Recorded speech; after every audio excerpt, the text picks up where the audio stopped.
Hi, I'm Alan. Hi, this is Dionysus. Hi, I'm Kyle. And hi, this is Breaker, and you're listening to Magic Hour, a podcast about all things TreasureDAO.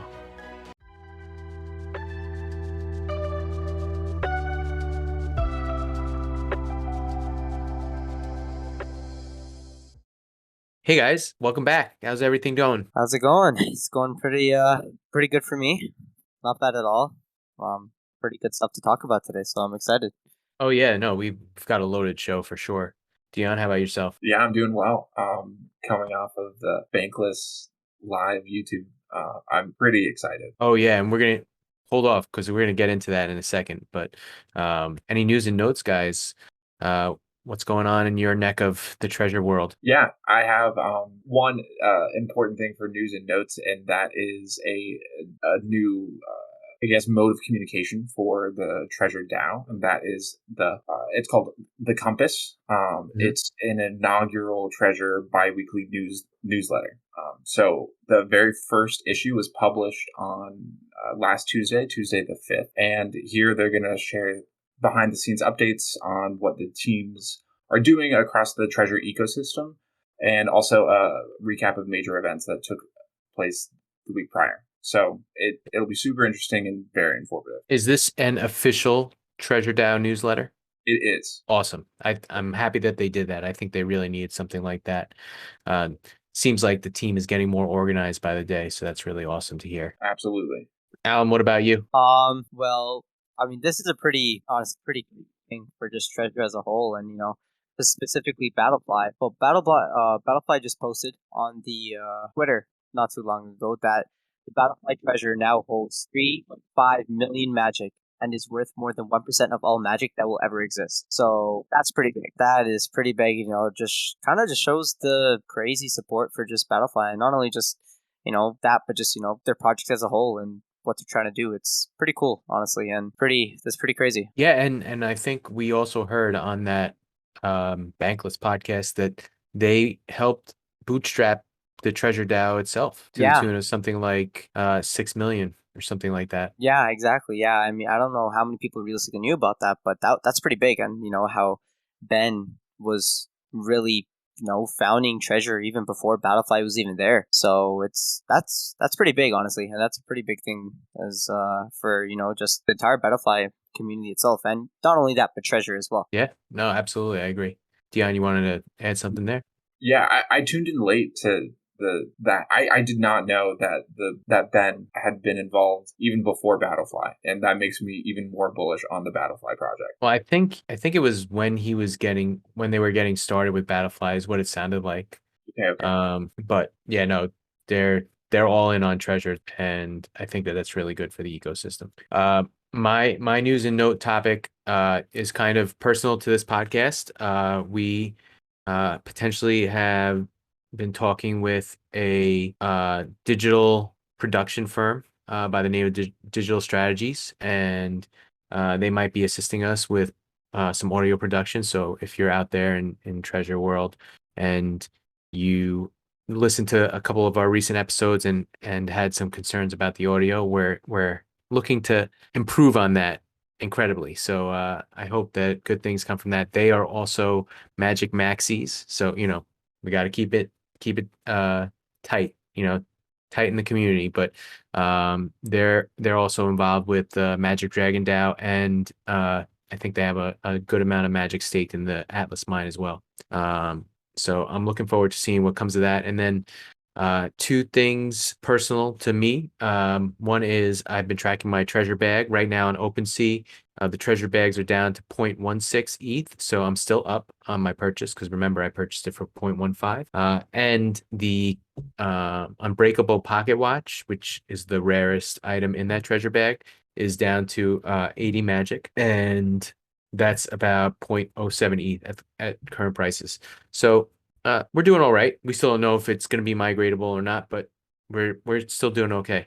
And the last piece is guys, my Legion Genesis just finished his summoning, and I'm ready to reveal it. What do you think? What do you think? Did you use a prism of any sort? I didn't use anything. I got lucky enough that I was able to successfully summon an auxiliary legion because I think at the time that I was doing the summons, it was at 20%, maybe even 19%. All right, luck seems to be on your side. Then let's hope for a Yeah, rare. I'm feeling pretty lucky, honestly. I think you got something in store, to be honest. And I mean, just I feel like today was a pretty good day, just with a lot of stuff going on, pretty big, Mhm. announcements as well. And I feel like it's gonna be nice to see you pull something on a good day like this. Well, it was a common, but it was a spellcaster. Ah, I actually don't Spellcaster. have a spellcaster yet, so that's pretty good. yeah, there you go. Hopefully soon we'll realize that spellcasters are the rarest. Right. Hmm. Now, this spellcaster can quest immediately, right? Just can't summon. Yeah, Yeah. it's summoning sickness for like 7 days, but everything else is kosher. And I mean, I guess I can't summon another Legion yet because I don't have enough magic with my GL. So I'm just gonna send it questing right now. Was it what number was that with your Genesis Legion? That was number 4, I think. Okay, so you're one away from needing to acquire some balancer crystals. That is correct. That is correct. But whatever, it's still good. I now have 6 auxiliaries, a recruit, and a regular Legion Genesis. That's impressive. That's nice. Yeah, I'm excited.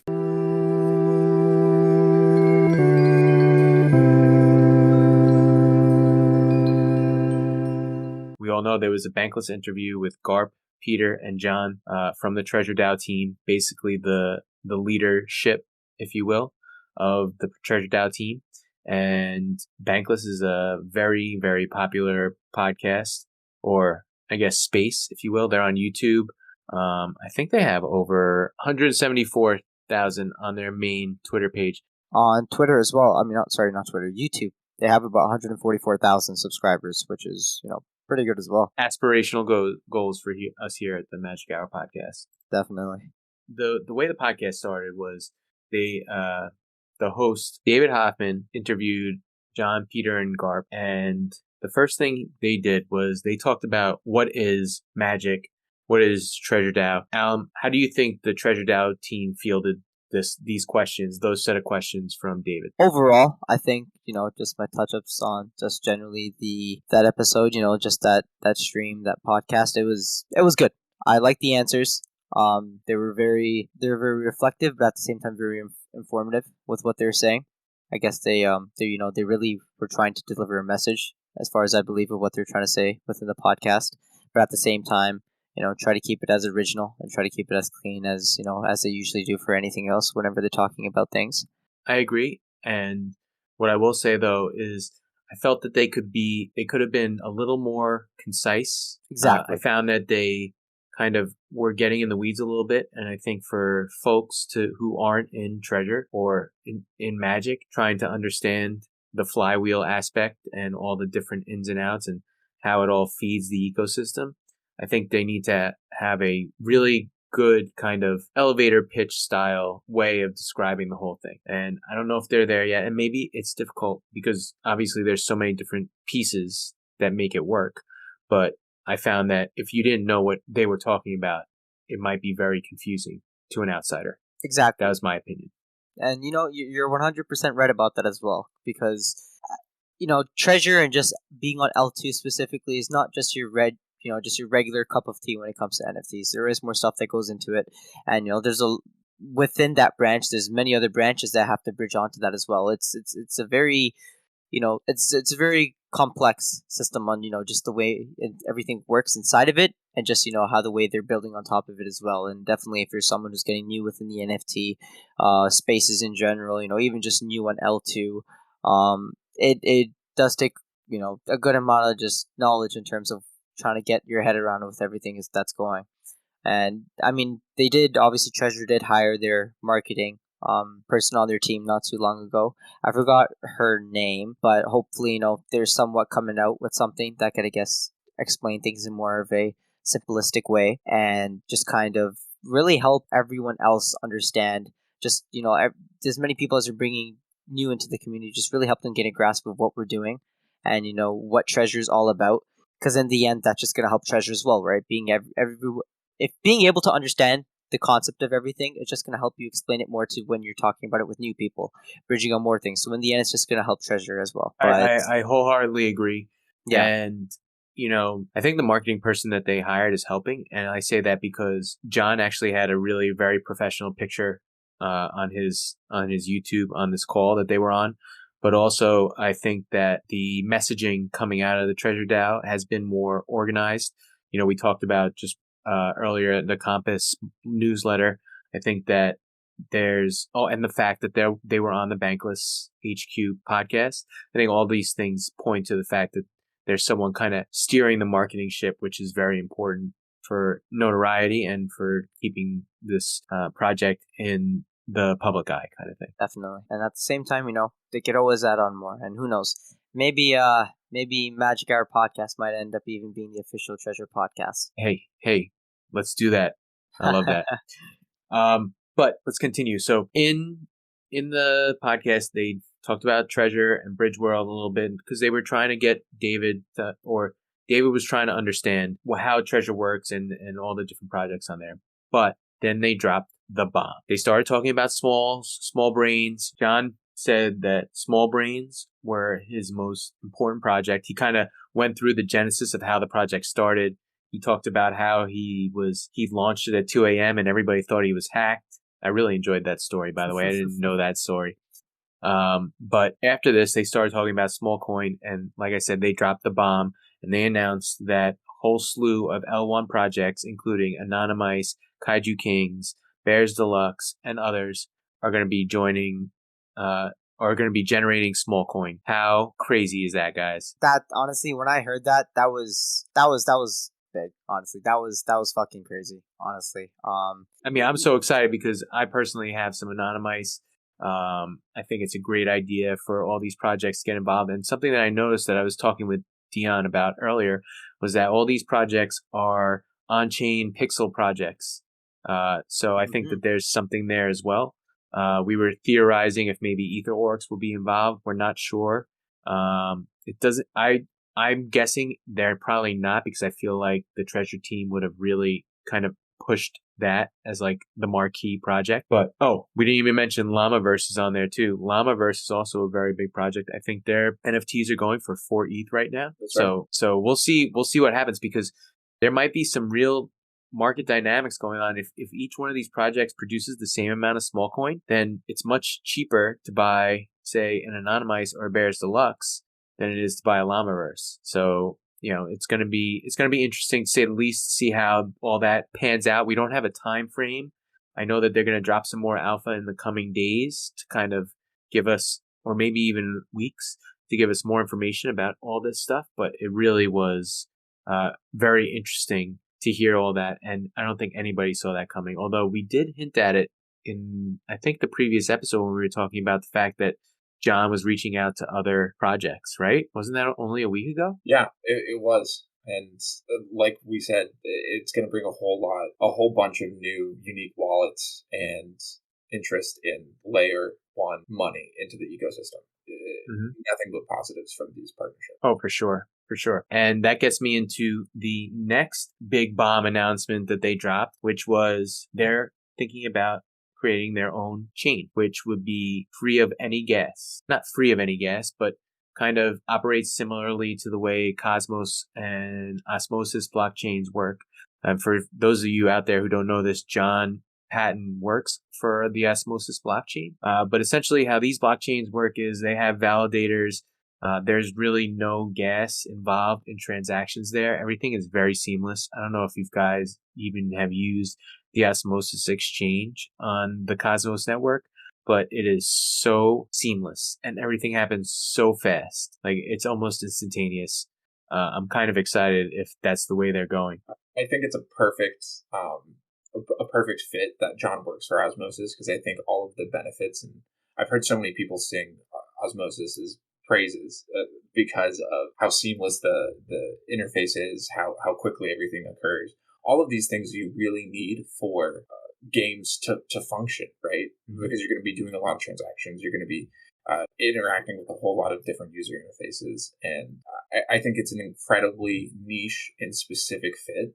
And we're very lucky that he has all of this expertise. And I assume colleagues who are probably extremely supportive of it. Yeah, I agree with you there. I think that they have great vision and a really strong team at the top. Yeah, no, you guys are both right. Honestly, I don't think that there would be any better fit than John specifically to help work with just everything that's going on within Treasure, and just the framework and how they want everything to flow, and just again what Dion was saying about the interface within it as well. It's just going to, obviously, it will take time for them to help build upon this and help upgrading and keep working on the interfacing and stuff like that. But it's in the long run, again, it's just going to help Treasure, as they help bring more people onto this. The servers are getting more clamped, and just the overall just system and just how Treasure works. And we've already seen it as well, right? Especially when we're minting, especially during the earlier times as well. Super fast transactions, never would see any delays. Everything is done within seconds, right? And that's all, again, one of the things that we love about Treasure as well. It's not like, not gonna bash on OpenSea here, but we definitely have, all of us have had our share of problems on OpenSea. So hey, I mean, I'm using Looks Rare at this point. I don't even really sell on OpenSea anymore. I'm all about those juicy rewards. Yeah, no, that's true. That's true. But I definitely just wanted to touch up again just on the first main announcement too that they kind of made about all these projects earning small coin. And I think this is very big.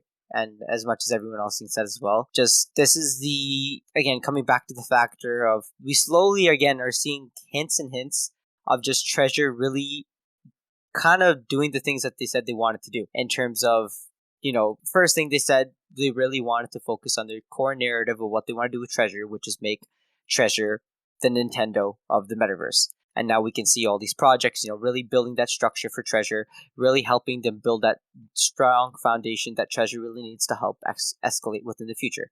And, we're starting to see that all pick up now, which is really, really good.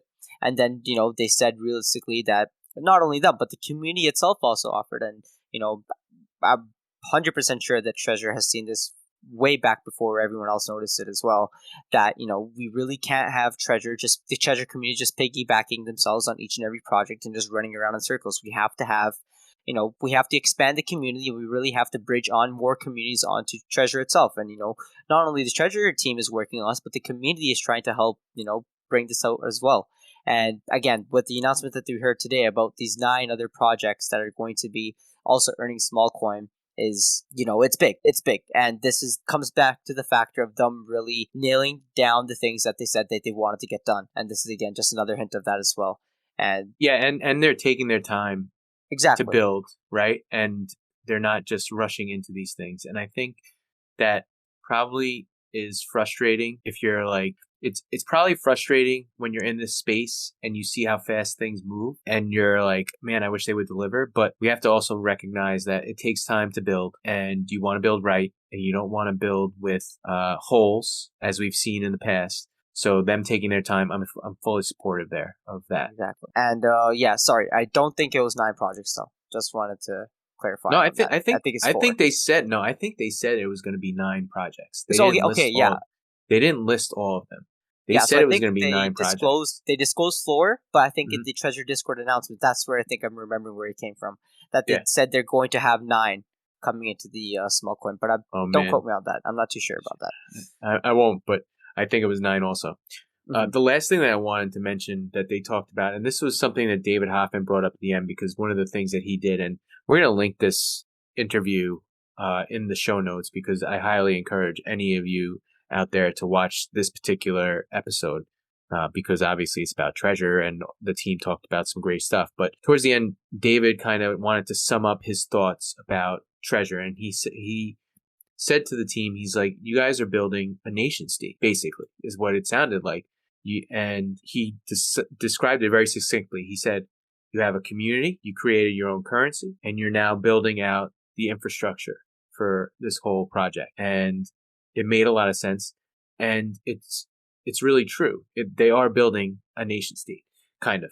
And it's interesting to see where that will go. And who knows where it's going to take us, but I'm pretty excited about it. I think it was an apt description, and I thought the interview was really great. And I don't think that they were over enthusiastic or over promised anything, or kind of really exaggerated the success of the ecosystem. I think they were very humble in what they were doing, and they were just kind of telling it how it was, which I really appreciate as well. Completely agreed.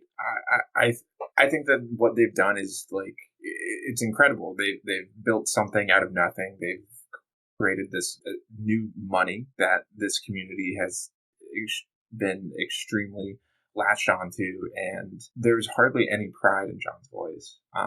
They didn't overpromise anything. To your point, they almost seemed to be defensive about the things that they talked about, in a way, and I think that was really good. I think that the types of people that would talk like that have a whole lot to show you, like very soon.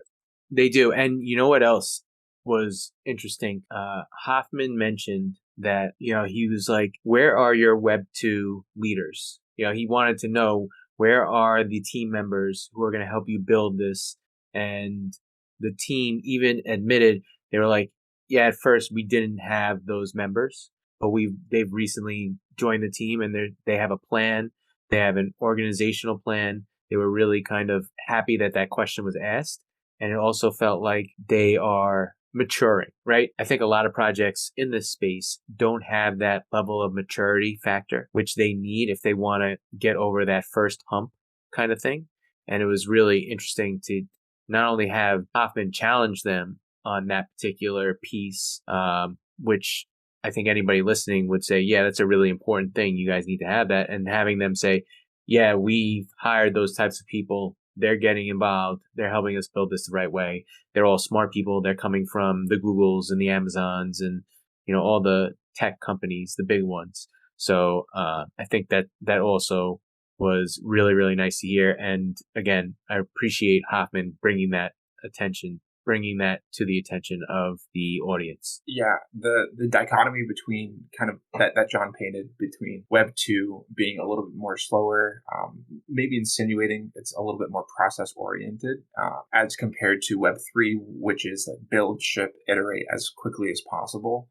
And both are needed in this space, but to your point, the ecosystem and the community has grown and matured so much that we can't be shipping at the same levels as they were back in August or fall and winter of 21. So it's great to see that they not only noticed that, but they've been building and organizing internally for quite some time. And I think that we're about to experience the fruits of that labor pretty soon. Okay. So now let's get to the most important question of the hour. Are you buying Magic here or are you waiting? Personally, I am still waiting. I know Flow State, when we first interviewed him a while ago, said Magic marches to the beat of its own drum, is not necessarily relying on macros. I don't know if I necessarily agree with that, even though I know Flow State is a much better trader probably than I am. That being said, I think macro markets allowing, Magic has a great short-term to midterm ahead of us.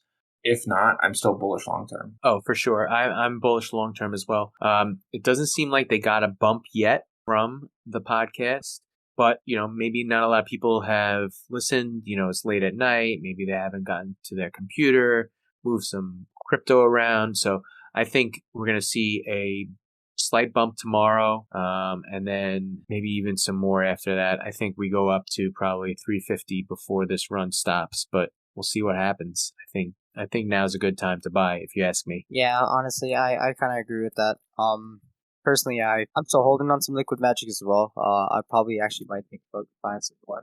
Personally, I think I am going to just wait a tiny bit longer, just until they start kind of releasing more things, possibly. Because again, in the long run, we hit literally an all-time high at $6. So we are relatively lower than that right now. So if you're thinking about this in the long game, again, you're still early. Whether you buy it at $3, whether you buy it at $4, whether you even buy it at $5, in my opinion. So it's like, honestly, I'm fine with buying either or at this time. I'm not necessarily swing trading it. So again, I'm just going to most probably hold on my Magic as well. But yeah, definitely, especially after hearing this, this again, same thing I was talking about earlier. It really does help push just the structure and just, again, really building on Treasure and really showing that they want to create a strong foundation. And I guess this is really paving their path for that to really become a success.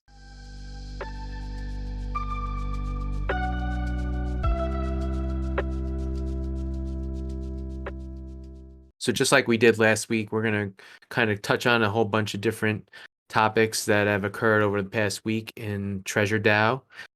First off, I want to talk about some magic related topics. One came from one of our listeners who asked us to talk about Magic Dragon DAO and this idea of mercenary capital. Shout out to Nikomoto from the One Discord who gave me this really good explanation about what's going on.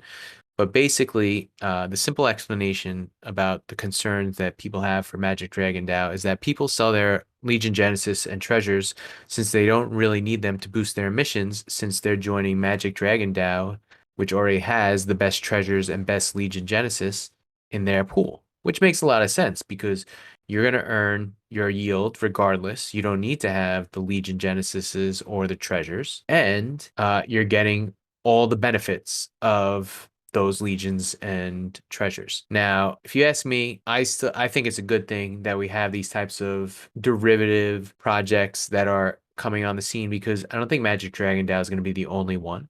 And I think that competition is good. There's always going to be good, healthy competition. Now, there is something to say about the fact that me personally, I don't have a big stack of magic, nor do I have all the really good treasures or Legion Genesises. So maybe it does make sense to be in Magic Dragon DAO as opposed to staking in the Atlas mine myself. What do you guys think about this?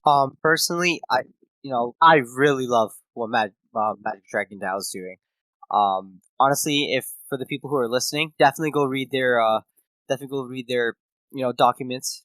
They just the entire way they flow their system of how they want this kind of mine and their staking mechanics working. I think it's really, really good.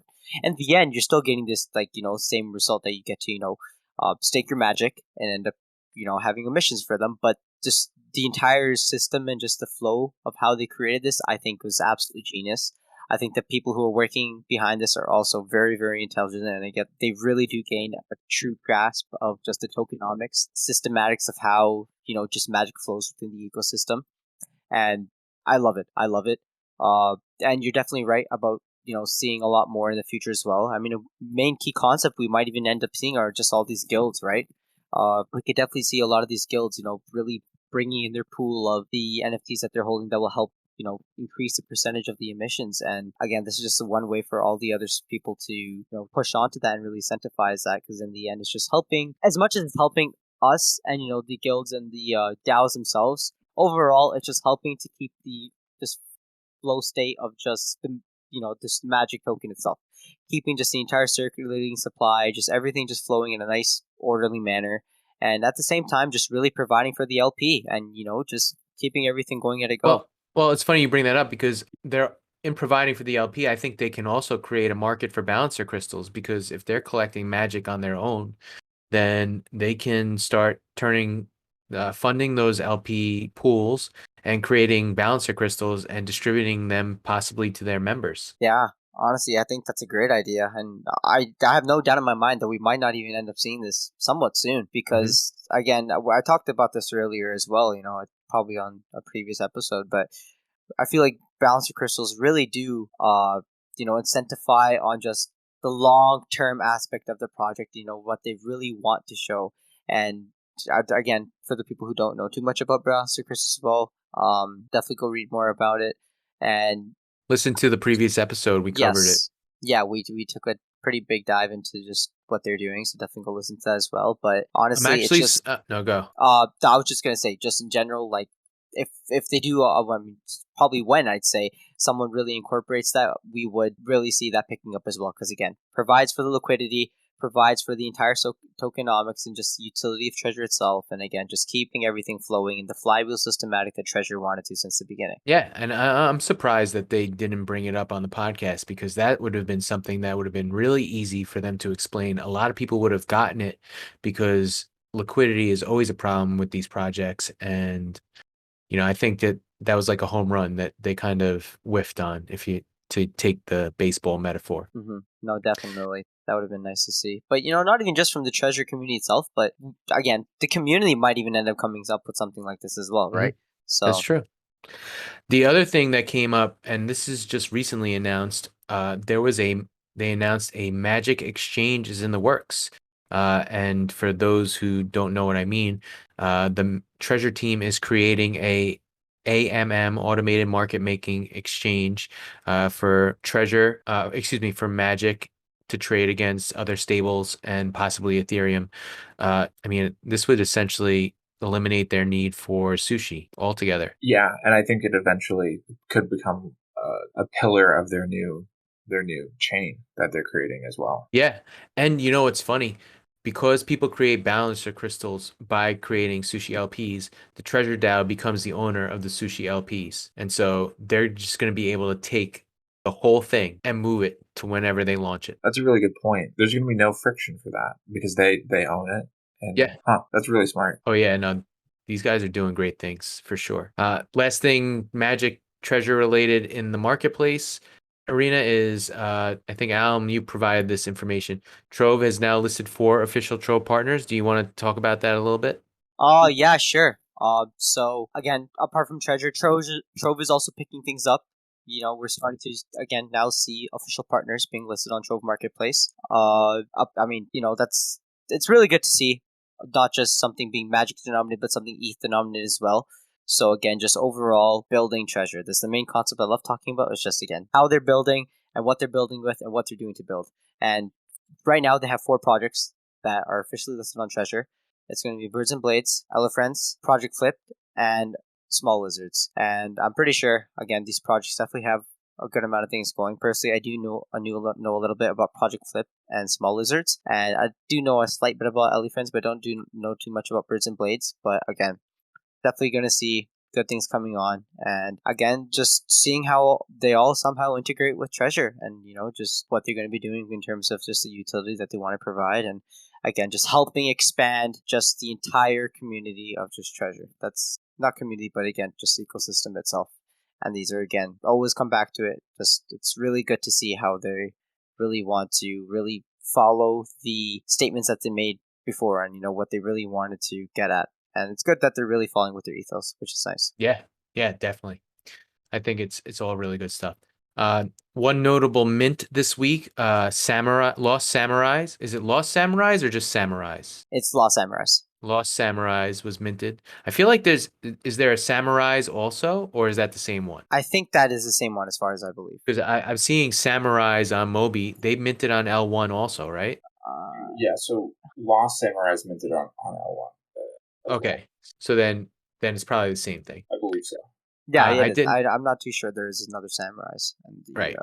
The project. Right now, at current prices, it's like 0.074. Yes, 0.068. You are correct. And it's interesting. There are certain samurais that you buy them, they're staked when you buy them. So, or maybe you can't buy them if they're staked, but their picture changes because they're staked. But it's going to be interesting to see how this one plays out. I think there are a lot of people who are hyped about this one. I don't know too much about it, so I'm not going to go deep dive into it. But that was one of the pretty big mints that we saw, or one of the most hyped mints that we saw this week. The other one was Smithy DAO. I think they've announced some raffle ticket pass that you can mint as well. Guys, I don't know if you've done that one, but it's only 5 magic, and I recommend it. Definitely. And, you know, just apart from Smithy DAO, I've been hearing good things about Lost Samurais. Again, I don't know too much about them as well. I should be, because I do happen to have one myself. But, I mean, I'm holding mine still, and, you know, I'm hearing good things about Lost Samurais, and apparently they have a lot of big things coming up as well. So, you know, I'm excited to see what they got going on, and definitely got to get some information on that. Yeah, me too. Me too.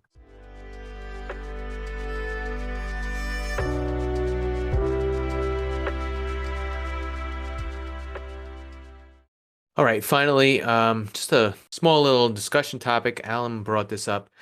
He's trying to decide if he should buy another small brain or a small body. I think this is a great topic of discussion because I think there are a lot of people out there who are probably going through a similar decision right now. If you don't know, small bodies are, I guess, approximately half the price of a small brain right now. And the reason that we were going to discuss this topic was because they both produce small coin. That's kind of changed over the last couple of hours because we just found out that a whole lot of other projects are going to be producing small coin. But Alan, you had some time to think on this. What is your decision? Are you going to go with a small brain or a small body or both or neither? Well, yeah. So I mean, I was in the dilemma for a little bit. Honestly, I was very two-sided. I guess you could say I'm still two-sided. And honestly, I think I'm just gonna leave it to the community. Honestly, just the listener to decide for me. So for anyone who's listening, honestly, tell me what I should get. I'll leave it up to you guys. Right now, so I have two options. I buy one small brain or I buy two small bodies. Right now, small brains is at 1949 magic, so 1949 magic, and small bodies for one is sitting at 870 magic. So, and the reason why I guess you could say I'm double minded, kind of, is because they both have their own good aspect in things. I mean, again, as Breaker said, they both are going to be earning small coin, and on top of that, as of right now, they do have the exact same utility as well. So in terms of that, we have not seen anything too substantial change within what they're going to actually be providing. So yes, utility wise, you're right. I think so that our listeners can make an informed decision for you, Alum, we might want to give a brief pro con for why small brains or why small bodies, at least from a somewhat unbiased perspective. Just quickly, I think utility wise, if you're more bullish on the utility of small coin, you should try to maximize your exposure to small coin by buying the most amount of NFTs that you can that will eventually generate a higher volume of small coin. So that would be an argument for small bodies. Small brain, however, was the first project of the two and has always traded at a premium in comparison. So I believe breaking that trend may be difficult, or at least achieving equilibrium in price may be difficult. That's my 2 cents. So, I agree with good insights on that. Sure. In terms of them reaching an equilibrium, I mean, a lot of people are still bullish on body bin half because realistically, there is, again, nothing that should be differentiating them that much, honestly. If they're providing the same utility, the only thing I guess you could say would change the floor price to some extent would be the PFP aspects of things, because realistically, small brains is favored more bodies are. But in terms of supply, I mean, there's only 62 listings for small bodies, and the floor. It is, of course, I mean, right now, apart from just the one of ones, the highest listed small body is for 3,969 magic.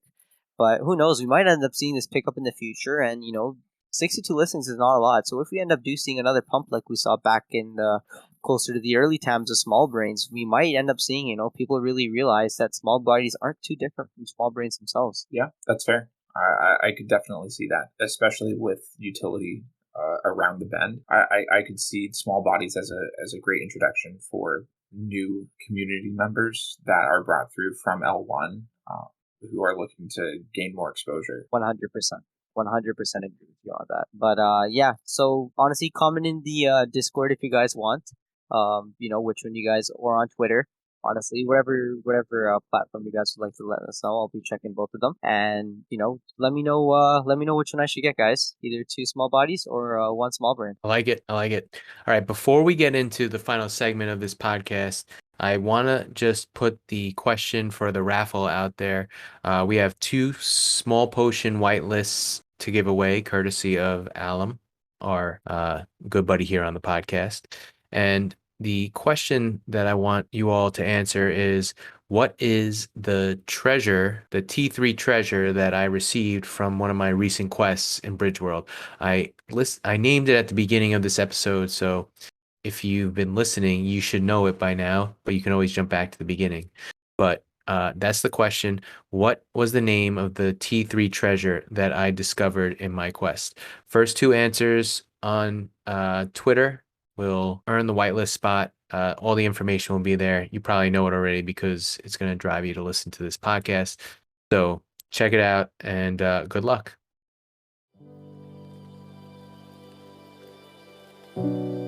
So, guys, I know that last week we did a TreasureDAO sentiment survey. We did it again this week. The questions are slightly different. We appreciate all the listeners out there who assisted us in answering these questions.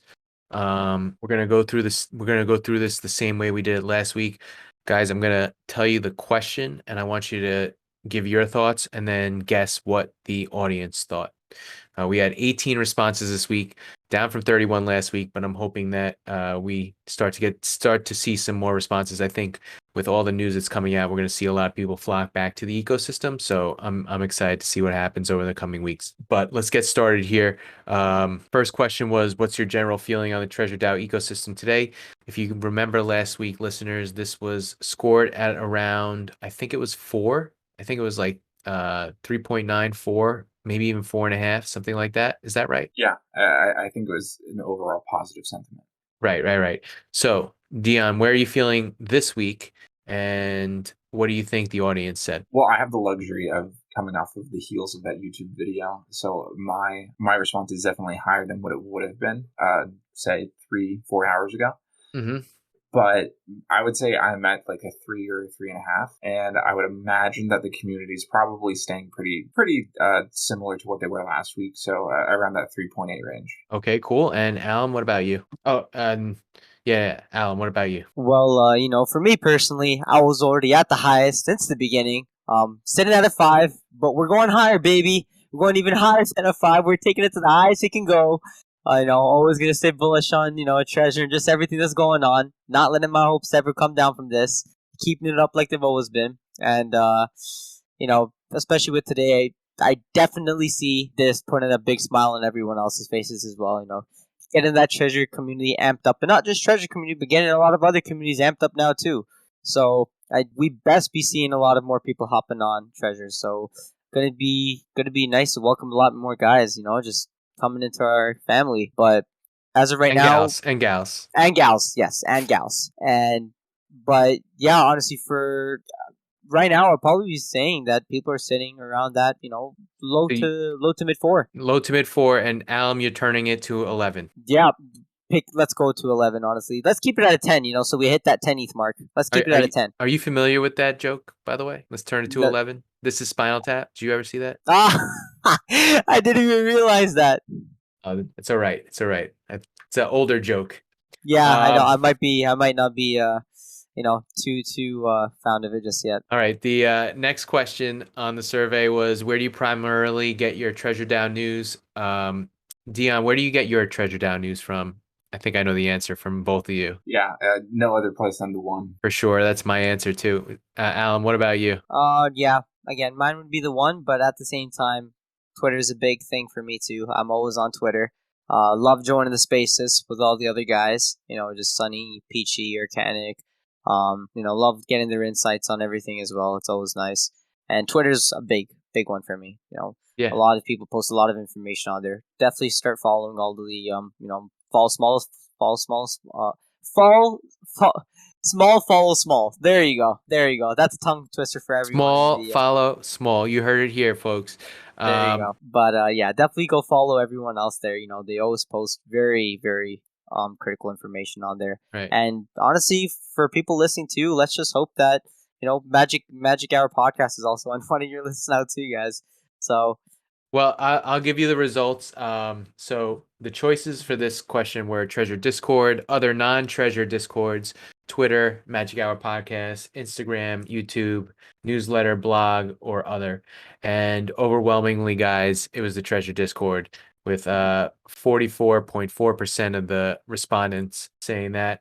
33.3% said Twitter. That was number 2. Other non-Treasure Discord came in 3rd, and number 4 with 5.6% was the Magic Hour podcast. So we were number 4, guys. That's pretty good. Not bad at all. Good. All right. Next question on the list was, how would you rate the latest updates to Bridge World activities? I know there haven't been much changes, but since we've been playing them for the last couple weeks, you might feel differently about them than you did last week. Alan, where do you stand on Bridge World activities on a scale of 1 to 5 right now? Honestly, it hasn't changed too much for me. Because realistically, we haven't seen too many changes with Bridge World, even just apart from the podcast earlier today that we all streamed into. As far as I believe, I didn't really catch any information with changes to Bridge World. No. So I'm probably going to be sitting where I was last time as well, which is probably going to be around the 3s range, as far as I believe. I think it was a 3. That's what I said last time. And what do you think the respondents said? I think it's stay about the same as well. I don't think nothing's really changed too much. I feel like personally, not until we receive some type of patch notes or some type of update in terms of what they want to do with just the just the systematics and just the framework of just Bridge World and the game and just the numbers and of everything as that was working. I don't think we're necessarily going to see too much of a change unless we see that happening. So I think everyone's just going to be on standby until we see something come up for Bridge World. Thank you for that. And Dion, what about you? Where do you stand on Bridge World activities 1 to 5? Yeah, I would say probably a 2. I'm still pretty unhappy about pausing crafting experience personally. As mentioned last week, it is a necessary punishment or the harsh truth. I don't know. That's fair. And what do you think the respondents would feel? How do you think they're feeling right now? Personally, I feel like general sentiment has had a slight uptick just in anticipation of what's happening in Q2, because Q2 has always been discussed as both in roadmaps and more casually in Discords and on Twitter as a quarter of events, and I do think that is true. So I think people are just getting their hopes up, cautiously optimistic, and that's growing. Right on. I'm pretty happy with the way things are going in Bridge World, but I'm also not like a very big user in Bridge World, so I really just enjoy the questing. I think it's very nice and passive. I come on every day, set my guys to go questing again. I like the reveal mechanic.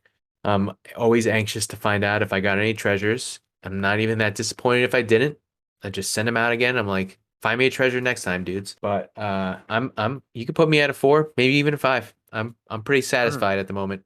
Nice. That being said, the respondents overwhelmingly were negative, and on average, it's about 2.5. Not too happy with where Bridge World is at the moment. Yeah, I wouldn't say they're like angry, like Reddit, pitchforks are out kind of thing, but it seems like the graph is trending towards the low side, and people want to see more. So don't fret, Dion. Everybody's in your camp. Is that that's a downtick from last week, right? Yeah. That's definitely correct. But it was already at like 3.5, so they were kind of like lukewarm at the time too. Yeah, we can take that as acceptable variance for two surveys. For sure.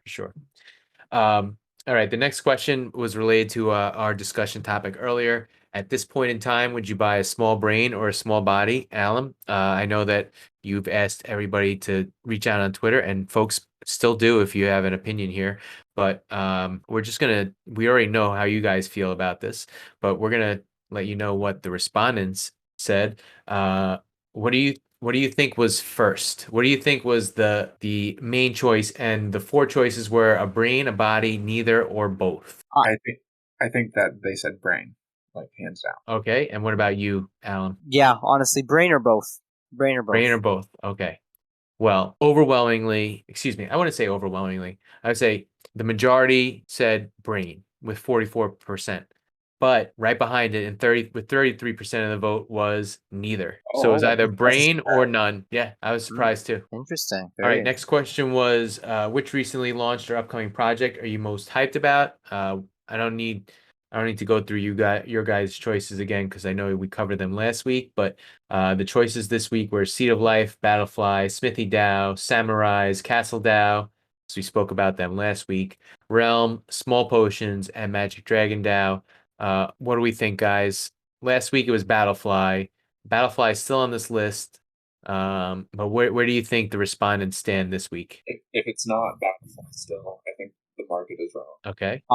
Personally for me, I think it would either be Battlefly or Small Brains, just in terms of the news that we heard today. Okay. Well, Small Brains wasn't on the list, so we're gonna give you Battlefly.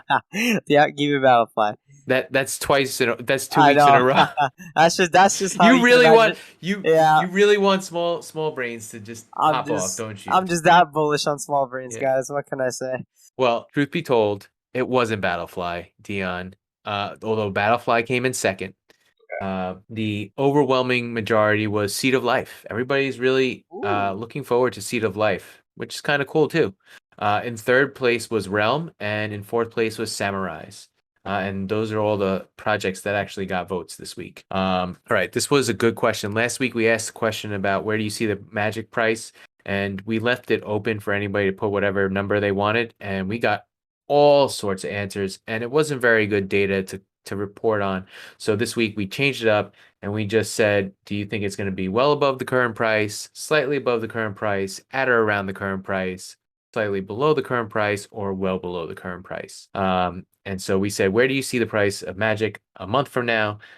Dion, where do you see the price of Magic a month from now? I know that we just heard the Bankless, so you're probably feeling like we're pretty good, but what do you think? Yeah, and regardless of Bankless, I do think that April is a good month for Smolverse. I think or not Smolverse, the Magic ecosystem, generally speaking. And John Patton tweeted, he was like, April, like Futsters will get BTFO or something like that. And I agree. So above current price. Right on. And I hear you there about John Patton's tweets, but I wonder if part of that is related to them being on Bankless and making that announcement.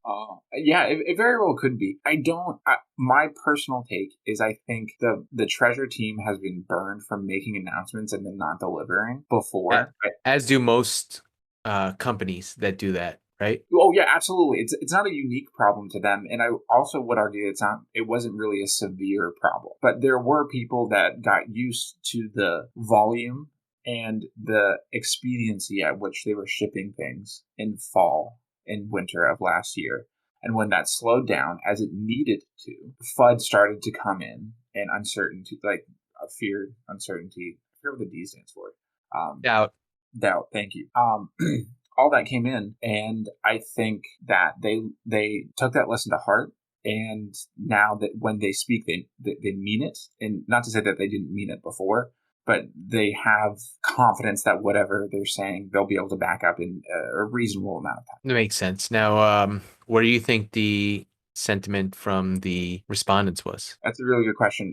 Macro markets permitting, I think a lot of people don't know. So I could see this as a coin toss in terms of, is there an option like in the middle, like around the same price? Because I would actually choose that one as the general market sentiment. At or around the current price was one of the options. Yeah, so that's what I think the community put. Okay. And Alan, what do you think? You know, kind of split all, honestly. So where do you think the respondents are at? You agree with Dion, at or around the current price as well? April's going to be a big month, and you know, as much as people are claiming it's going to be, if Treasure ecosystem executes as the way they've been saying it, I have no doubt in my mind that thing's going to pick up very, very quickly for Treasure. And yeah, I think it's going to be over. I think it's going to be around above current market price as well, for sure. Cool. For sure. Okay. Awesome. Well, just to let you guys know, well above the current market price came in first with 33% of the vote, but tied for second was at or around the current price or slightly above the current price. So it seems like everybody who responded is quite bullish. Most of the people who responded are quite bullish. Only 11% said slightly below the current price, and no one said well below the current price. So overall, I think it was a really good survey this week. I'm looking forward to doing this every week. I think this is a fun kind of glimpse into how everybody's feeling. And I hope you all out there enjoy it as well. Yeah, and even for everyone who's doing the survey as well, retweet it out, because again, it's just going to help gain more people's insights on their mindsets of Treasure right now, and just everyone's current sentiment. That's for sure. Thanks for that suggestion, Alan. I just want to get more of a collective and just a quantitative answer for just the server itself. Again, the more the better. So share the survey out, get everyone's minds on it. It's gonna again just give us a better insight as well. Yeah.